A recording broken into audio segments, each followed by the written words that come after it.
সাথী বন্ধুরা, আন্তরিক অভিনন্দন গ্রহণ করুন। কৃষক বন্ধু, আমরা সকলেই বর্তমান সময় চাষ আবাদে মশগুল। আমরা চাষাবাদ করব, আমাদের সুন্দর ফসল উত্তোলন করে ঘরে আনতে হবে। বর্তমান ধরুন ধান এবং মরিচ চলছে। মরিচের প্রথম রোগ গোড়া পচা ও শেষ রোগ গোড়া পচা।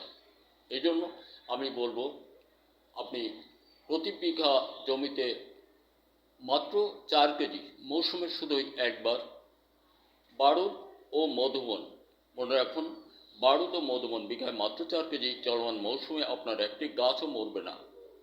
এবং জমিতে গাছ থাকাকালীন ফুল ও ফলের অভাব এবং সুন্দর মসৃণ চেহারার অভাব থাকবে না।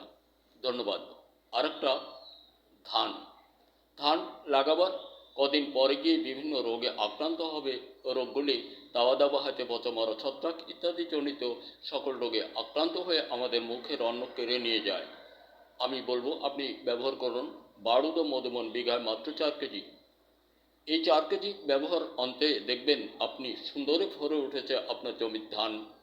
এবং চলমান মৌসুমের মধ্যে বিশ্বে এমন কোনো রোগ জন্মগ্রহণ করেনি আপনার জমির ধান নষ্ট করে। পোকা যাবে না, নিশ্চয়তা ভরে আপনি এগুলা ব্যবহার করলে সুখ ও শান্তি সহকারে সকল রোগ মুক্ত অধিক ফলনে বাড়িতে নিতে পারবেন, ধান ভোসাবিহীন। আরেকটি কথা না বললে নয়, যেটা বারুদ ও মধুবন ধানের জন্য, ধান বংশবিস্তারের মহাগুরু। একদিকে আপনার সকল প্রকার রোগ মুক্ত করবে, অন্যদিকে প্রচুর পরিমাণ বংশবিস্তারের মহাগুরু হিসেবে কাজ করবে। তাই আমি সকলকে বলবো, এগুলো আপনি আপনার জমিতে ব্যবহার করুন এবং আপনি আপনার সন্তানদেরকে বাজে কোনো রাজনীতির সঙ্গে মিশতে না দিয়ে ওদেরকে গবেষণায় নামিয়ে দিন। হতে পারে ওদের গবেষণায় সফলতায় একসময় সারা বিশ্বময় আলোড়ন সৃষ্টি করতে পারে।